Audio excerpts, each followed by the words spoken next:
And welcome to another Dogwood Strategy Update. I'm Don Gordon, I'm the Head of Revenue. And I'm Celine and Don, the Director of Organizing.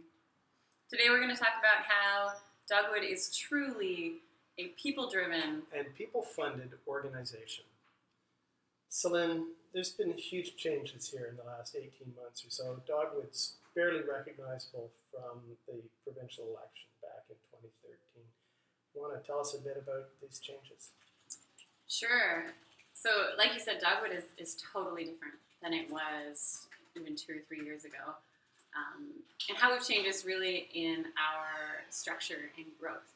So we started out a couple years ago. We were a sort of top-down driven organization with 10 staff and many volunteers.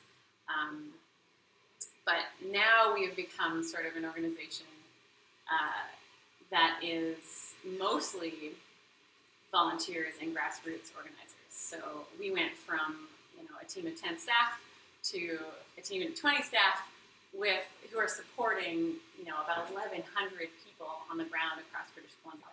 So we've had an incredible amount of growth in the last year. And for the first time in the provincial election in 2013, we tried this model for the first time where we really gave British Columbians the opportunity to take responsibility and ownership over a campaign and over creating, building power and having influence over their local decisions.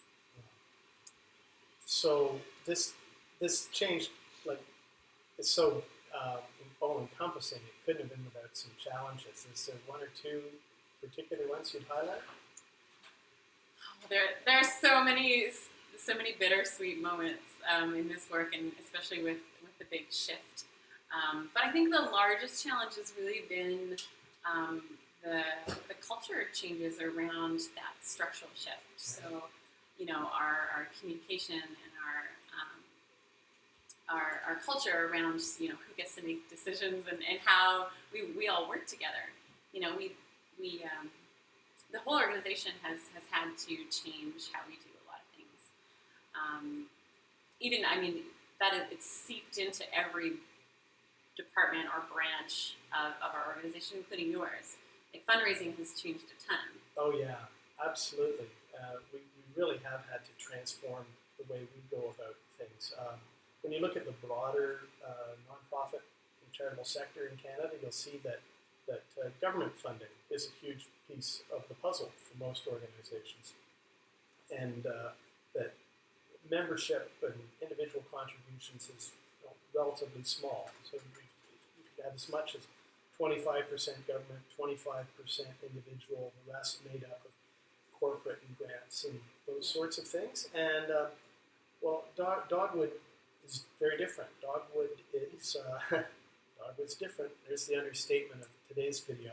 But we're not a charitable organization, which allows us to pursue a very vigorous advocacy position that charities are unable to do. We do not receive government revenues. Government support. Surprise! Surprise. We don't receive corporate revenues either because, the energy companies just aren't lining up to give us money. So that means that we're happily forced into a reliance on individual donors. And that creates for Dogwood a lot of independence. We don't have one big funder who can pull our strings. We've got thousands of supporters. How many people do donate to Dogwood? In 2014, we had more than 8,000 individual gifts, and of those, 2,000 people were monthly donors, contributing every month. And that's just the reliable money that we know that we can forecast on it. It's what enables us to support all these volunteers in the field. Yeah, thank goodness. As our organization grows and as this movement grows, we need more of those monthly donations to help fund the boots on the ground work that we do, every day with our organizing teams. There's some of the truisms in fundraising is that you've got to tell people what's the money for, and that's what gets people to make a gift. You have to ask them, and we all know we ask a lot. But you've got to have something specific that you're asking about, and reason we've enjoyed such success is that people are really responding to the people power that we're building up, and to the end goals. You know, what the change that we're offering is what's attracting the support.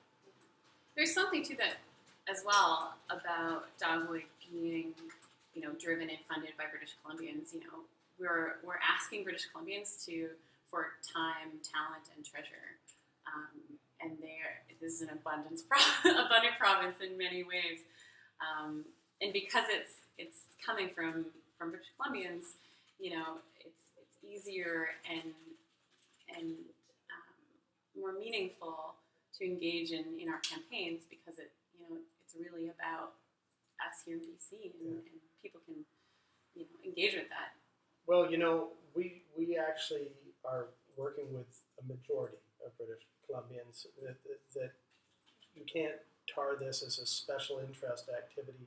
The number of people volunteering, the number of people donating, the number of people who signed a Dogwood petition, I think, is just evidence of the depth of feeling that British Columbians have for their province.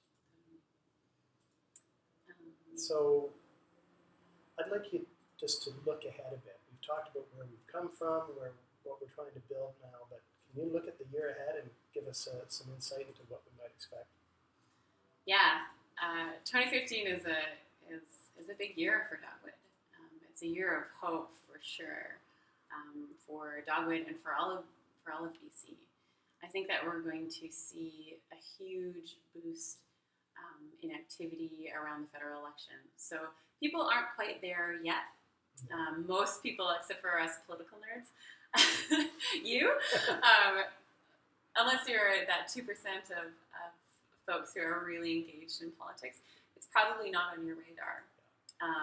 But soon, as we get closer to the fall, we're going to see British Columbians just really get fired up about the federal election, and all of the work that we've been doing the past year, building up capacity and leadership in communities all across this incredible province. We're going to see that come to bear, because we'll have teams on the ground who will be ready and able to accept new talent and new people coming into the organization. So I think the fall is going to be one of the hugest years for Dogwood. We're going to experience unprecedented and deep growth of our network. And of course, the election isn't the end game either. I mean, the election is important, very important, critical event. But we're going to come out the other side of that much stronger and ready to stand up for BC. Exactly. That's the goal. Great. Let's come out of this, kicking butt and taking names. And continue to do so. Well, folks, thanks for listening in once more, and we'll be stay tuned for next month's scintillating episode of Dogwood Strategy Video.